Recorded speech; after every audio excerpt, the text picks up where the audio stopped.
Hi guys, welcome to Asa Foodies. இன்னைக்கு நம்ம என்ன பண்ண போறோம்னா சேமியா செய்ய போகிறோம். இறால் சேமியா, ஓகே, ப்ரான் சேமியா. அதுக்கு என்னென்ன இன்க்ரீடியன்ஸ் தேவைன்னு நான் காட்டுறேங்க வாங்க.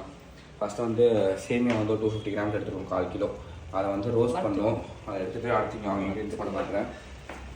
கொத்தமல்லி எடுத்துருக்கோம், 2 க்ரீன் சில்லி, அப்புறமா 2 டொமேட்டோ, ஒரு 4 ஆனியனு, அப்புறமா இது ஒரு 200 கிராம்ஸ் ப்ரான் இருக்குன்னு வச்சுக்கோங்க. ஒரு தேங்காய் ஒன்று, அரை தேங்காய், ஹாஃப் தேங்காய். அது என்னென்ன பண்ணணும் ப்ராசஸ் நான் உங்களுக்கு காட்டுறேன் முக்கியமாக.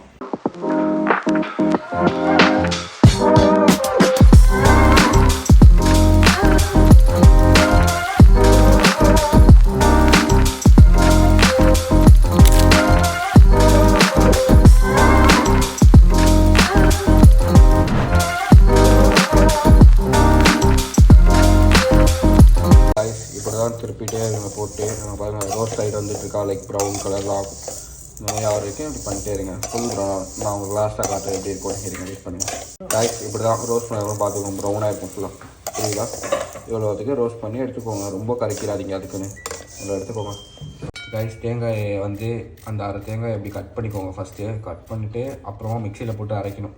காட்டுறேன் நான் உங்களுக்கு. இருங்க ரைஸ் அரைச்சிட்டு இருக்கும்போது தண்ணி போட்டு அரைக்கணும். இங்கே கிட்ட இருக்காங்க, இந்த கன்சிஸ்டன்சி இருக்கா, தண்ணி இவ்வளோ ஊற்றுங்க, இன்னும் கொஞ்சம் ஊற்றிக்கோங்க. இவ்வளோ தண்ணி ஊற்றிட்டு அப்புறம் மிக்சியை மூட்டிட்டு ரைஸ் இங்கே வாங்க, தெரியுதா கன்சிஸ்டன்சி? இப்போ வந்து இதை வந்து புளியணும். ரைஸ் அதை எடுத்து வந்து இப்போ இதில் போட்டு புளியணும் ஃபுல்லாக. ஓகேவா? இன்னைக்கு எல்லாம் போட்டு தேங்காய் பால் எடுக்கணும். போட்டு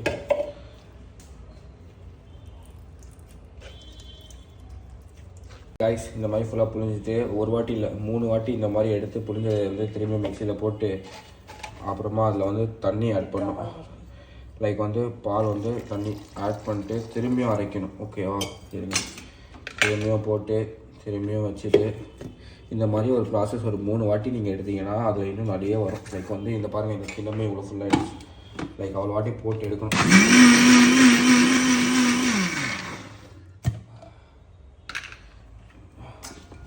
இவ்வளோ வந்துச்சா? இப்போ வந்து திரும்பியும் அதிலேயே போட்டு திரும்பியும் அதே மாதிரி வடிகட்டுங்க. எவ்வளோ திக்காக மட்டும் பாருங்கள். பாருங்கள், அது இவ்வளோ பால் இருக்குது. அதனால் இது வந்து இந்த மாதிரியே வந்து ஒரு 2 to 3 வாட்டி பண்ணிக்கோங்க. பண்ணிங்கன்னா இந்த மாதிரி பால் வந்து எடுக்கணும். அதே மாதிரி 3 வாட்டி செஞ்சு நீங்கள் எடுத்துக்கோங்க. கைஸ் வாங்க, என்னென்ன வேணும் காட்டுறீங்க.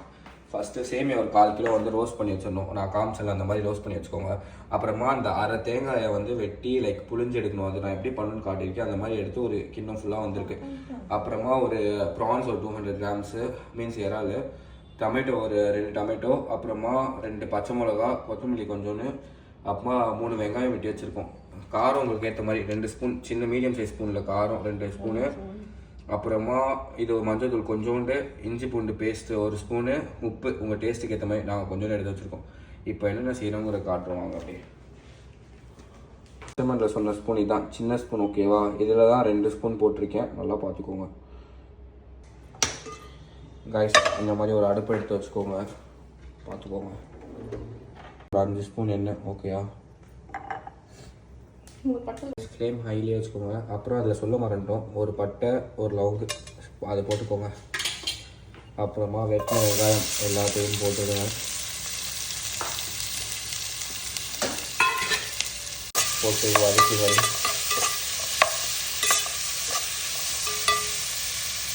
ரைஸ் இந்த மாதிரி தான் அதை வந்து நல்லா கோல்டன் ப்ரௌன் ஆகிற வரைக்கும் வதக்கணும். இது வந்து கொஞ்சம் டைம் எடுக்கும். நீங்கள் பட்டு பண்ணி அப்படியே போட்டுறாதீங்க, நல்லா வதக்கணும். ஓகேவா? ஸ்டில் ஃப்ரை நீங்கள் வந்து அதுக்குன்னு ஒரே இடத்துல ஆட்டிகிட்டே இருங்க வெங்காயத்தை. அது ப்ரௌன் ஆனது நான் காட்டுறேன் எப்படி இருக்கணும். அந்த கன்சிஸ்டன்சி வர வரைக்கும் நீங்கள் பண்ணுங்கள். இதுதான் நான் சொன்ன ப்ரௌன். ஓகே, இந்த அளவுக்கு ப்ரௌன் வந்துடணும். அடுத்து அது கூட வந்து இஞ்சி பூண்டு பேஸ்ட் ஆட் பண்ணிக்கோங்க. ஆட் பண்ணி வச்சுருங்க. ரைஸ் அந்த இஞ்சி பூண்டு பேஸ்ட்டு போட்டது அப்புறமா அந்த பச்சை வாசனை போகணும். அது வரைக்கும் வந்து நல்லா வதக்கிங்க. ஓகேயா? போட்டோடனே வந்து அடுத்து வந்து தக்காளி, அந்த வெட்டி வச்ச 2 தக்காளி, கொத்தமல்லி, பச்சை மிளகாய் ரெண்டுமே எல்லாமே சேர்த்து ஆட் பண்ணுங்க. ஓகேவா? அப்புறம் அந்த மிளகாத்தூள், மஞ்சள் தூள், உப்பு எல்லாத்தையும் ஆட் பண்ணிக்கோங்க. அப்புறமா அதை சேர்த்து அதை கட் பண்ணி வச்சு ப்ரான்ஸும் ஆட் பண்ணிக்கோங்க.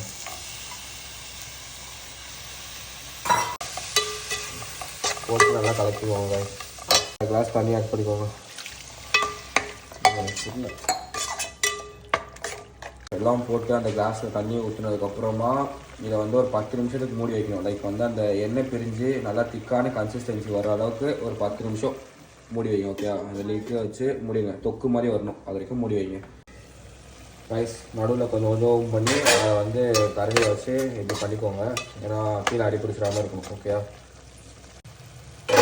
கன்சிஸ்டன்சி பார்த்துக்கோங்க. தொக்கு மாதிரி இருக்கும். நைஸ் ஸ்மெல் கிடச்சும் தெரியுது. இப்போ வந்து அந்த பால் அப்படியே மாவோட பாலக்கமாக ஃபுல்லாக ஊற்றணும். ஃப்ளேம் ஹையில் வச்சுக்கோங்க. இதை ஊற்ற போது ஊற்றிட்டு பார்த்துக்கோங்க. இதுதான் கன்சிஸ்டன்சி. இப்போ நமக்கு வந்து பேஸ் லைக் கிரேவி ரெடி ஆகிடுச்சு. இதை போட்டு கொதிக்க விடுங்க. கொஞ்சம் நேரம் இருங்க, கொதிப்பு வரும். வரப்போது சேம் ஆட் பண்ணுங்கள். ரைஸ் பாருங்கள் நல்லா கொதிச்சிருச்சா. இப்போ வந்து சேமியா ஆட் பண்ணுங்க. சரிங்களா, சரியாக போட்டுருங்க.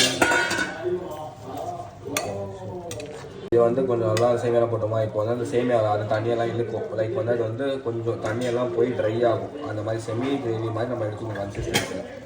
ரைஸ் நான் சொன்ன பதத்துக்கு குக் ஆகிடுச்சு. ஓகே, அதுக்கு வந்து ரொம்ப செமியாகவும் இல்லாமல் வந்து ஒரு செமி ட்ரை ஸ்டேட்டுக்கு இந்த ஸ்டேட்டுக்கு வந்தோடனே வந்து ஆஃப் பண்ணிடுங்க. ஓகே, சரி ஆஃப் பண்ணி விட்டு நீங்கள் வந்து க்ளோஸ் பண்ணிட்டீங்கன்னா அது வந்து எப்படி தம் ஆகும். அந்த சூட்லேயே ஆக ஆக திக்காகிட்டே வரும் கொஞ்சம் கொஞ்சமாக. நீங்கள் அந்த கன்சிஸ்டன்சியில் எடுத்துக்கோங்க. இதில் என்னென்னா சேம் ப்ராசஸ் நம்ம பண்ணிட்டு கடைசியாக கிரேவியாக இருக்கும்போது வந்து யாருக்கு முட்டை பிடிக்கும் முட்டை அப்படியே உடச்சி போட்டுருங்க. போட்டு அதே ப்ராசஸ் மூடி வச்சுட்டா அதே மாதிரி கன்சிஸ்டன்சி திக்காது.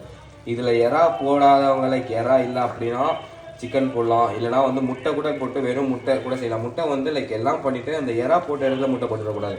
எல்லாம் போட்டு தேங்காய் பால் எல்லாம் போட்டு குக்காகி அந்த கிரேவியாக இருக்குது நம்ம மூடணும்ல. அந்த டைமில் வந்து சேமியா போட்டு அது கூட சேர்த்து 3 முட்டை உடச்சி போட்டுக்கோங்க. அப்போ போட்டு அந்த கன்சிஸ்டன்சியாக இருக்குன்னா வந்து முட்டை சேமியா. அவ்வளோதான், எல்லாம் சேம் ப்ராசஸ் தான். இப்படியே தான் பண்ணணும். பட் பார்த்துக்கோங்க, அவ்வளோதான். ரைஸ் நாங்கள் பாருங்கள் லைக் வந்து இதுதான் கன்சிஸ்டன்சி. ஃபுல்லாக திக்காக வந்து ஆயிடுச்சு. ஓகேயா, எங்கே பாருங்க, இதுதான் பதம். ஓகே, இப்படி வரணும். அப்படி படக்கா நீ பார்த்தீங்கன்னா இவ்வளோ பதம் வரணும். ஓகேயா, காய்ஸ் சூப்பராக வந்திருக்கு. மாவை நான் சாப்பிட்டு சொல்கிறேன். லைக் ஒரு ஸ்பூன் இது பானி